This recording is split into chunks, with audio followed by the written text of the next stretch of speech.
Happy Monday and welcome to your morning Kairos. This week we're going to be working through Mark chapter 13 verses 1 through 13.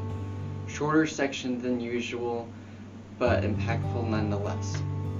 And so today we're going to be looking at Mark chapter 13 verse 2. And our discipline we're going to be practicing today will be silence. And through it I'm just going to provide you a little prompt for silent reflection for a couple minutes. But with that, we'll get into our verse.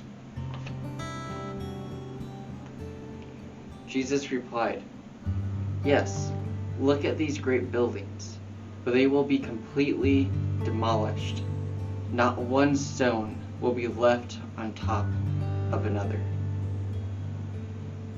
And what Jesus might be referred to in their context is they're probably at or around the Temple Mount, and it's huge. There's so many stones, and it's quite unfathomable how they even were able to build it. And with that, they're also standing and probably in sight of the temple and a bunch of other beautiful buildings in the area. And it's crazy. Actually, underneath, at the bottom of the Temple Mount, there's this one stone that is as large as a school bus, if not larger. No one knows how it got there, but it was definitely moved there. And it's insane. What Jesus is saying, though, is that none of these stones will remain in that place. None of it. But why? Why, with all the sins of Israel that Jesus is trying to overcome, why does the stones have to be moved? Why does all the buildings have to be destroyed at some point? Why? She's going to establish a new throne. I don't know, especially not without studying more in detail this verse. But with that, I want you to just spend a couple minutes in more silent reflection of what the destruction of these buildings could mean for us today. Not that directly or literally that destruction of those buildings will impact us specifically. But what could that mean in a more metaphorical sense of the destruction of those buildings? Just take these next couple minutes and spend in silent reflection.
Well, I hope that was a good time for you.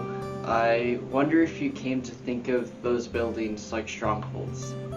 It's another Christian thing we tend to talk about, are these strongholds in our lives that keep us entangled and entrapped in our sinful lives and selves, that keep us from living into the fullness of who Christ is and accepting and receiving all the grace that He has for us, and to then share that grace with others. So if you came to think of it like a stronghold, I want to leave you with this attention question. What strongholds need to come down in your life? What ways of living or thinking or even just what goes on in your life that keeps you turning back to sinful habits? With that, I hope you have a great day, and thank you for watching.